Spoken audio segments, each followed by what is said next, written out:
सुप्रभात बच्चों, मैं आपकी हिंदी शिक्षिका दिव्या।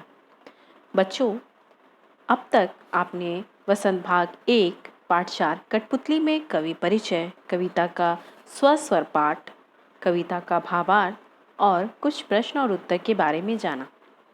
आज मैं कविता के सारांश को बताऊंगी, लेकिन उससे पहले एक बार फिर से हम कठपुतली पाठ 4 कठपुतली कविता का स्वस्वर वाचन करेंगे।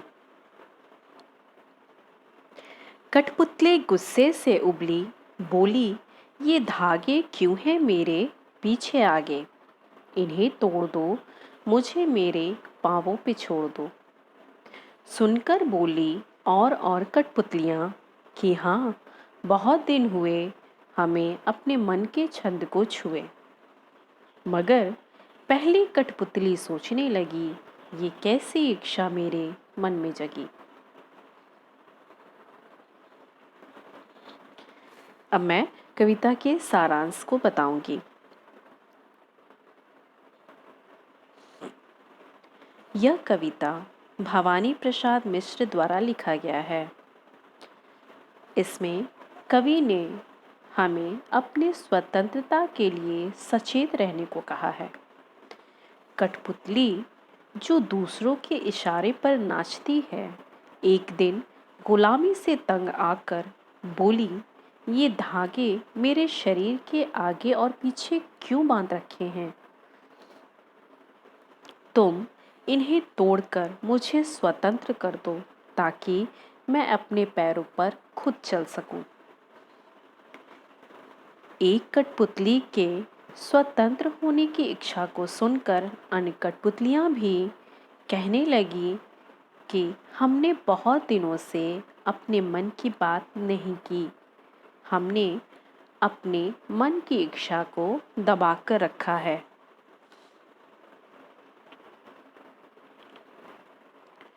अन्य कठपुतलियों के स्वतंत्र होने की इच्छा देखकर पहली कठपुतली सोचने लगती है कि इन इच्छा का क्या परिणाम होगा। क्या वे अपनी स्वतंत्रता को संभाल पाएंगी? अपने पैरों पर खड़ी रह पाएंगी? अन्य कठपुतलियां आज़ादी का सही उपयोग कर सकेंगी? फलस्वरूप पहली कठपुतली सोच समझकर कोई कदम उठाना जरूरी समझती है।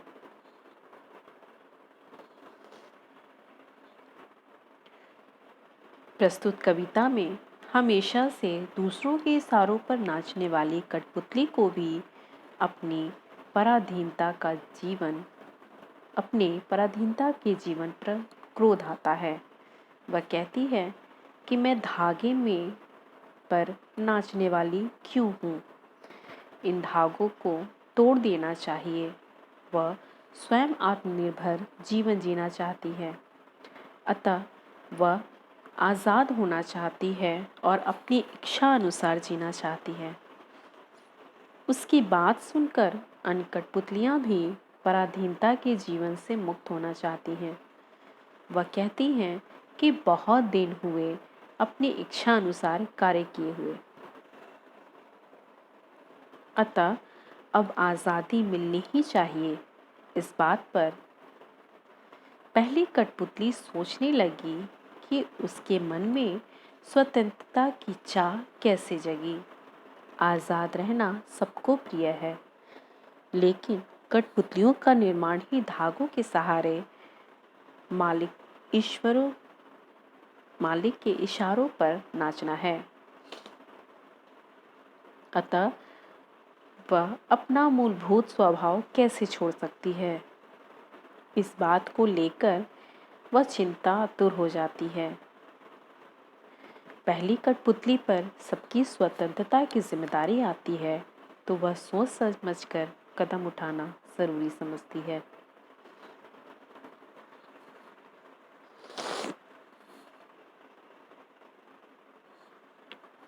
बच्चों, उम्मीद है आप सभी कठपुतली कविता को अच्छे से समझ चुके होंगे। इस कविता से संबंधित जितने भी कार्य आप सभी को दिए जाते हैं, उन्हें ज़रूर पूरा करें। अब मैं कठपुतली के अभ्यास से संबंधित प्रश्नों और उनके उत्तर बताऊंगी। अभ्यास से पहला प्रश्न है, कठपुतली को गुस्सा क्यों आता है?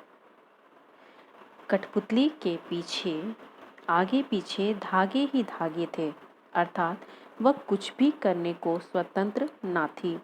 वह पराधीन रहकर जीवन बिता रही थी। ऐसा जीवन उसे लंबे समय से जीना पड़ रहा था। अपनी स्वतंत्रता को की चेतना जागृत होने पर कठपुतली को गुस्सा आया।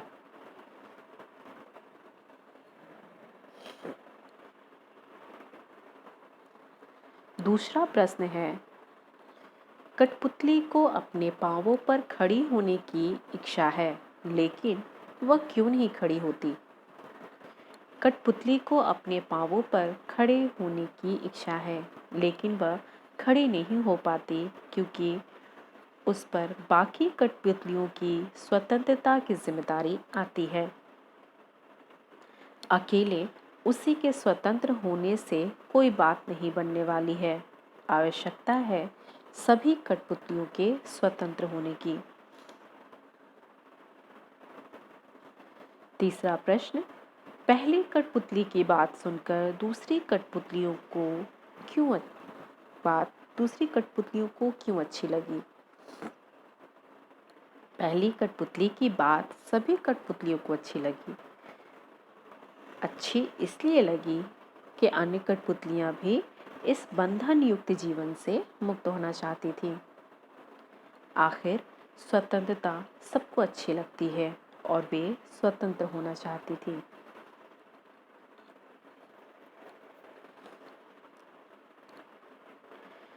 बच्चों, गृह कार्य में आपको जितने भी कार्य दिए जाते हैं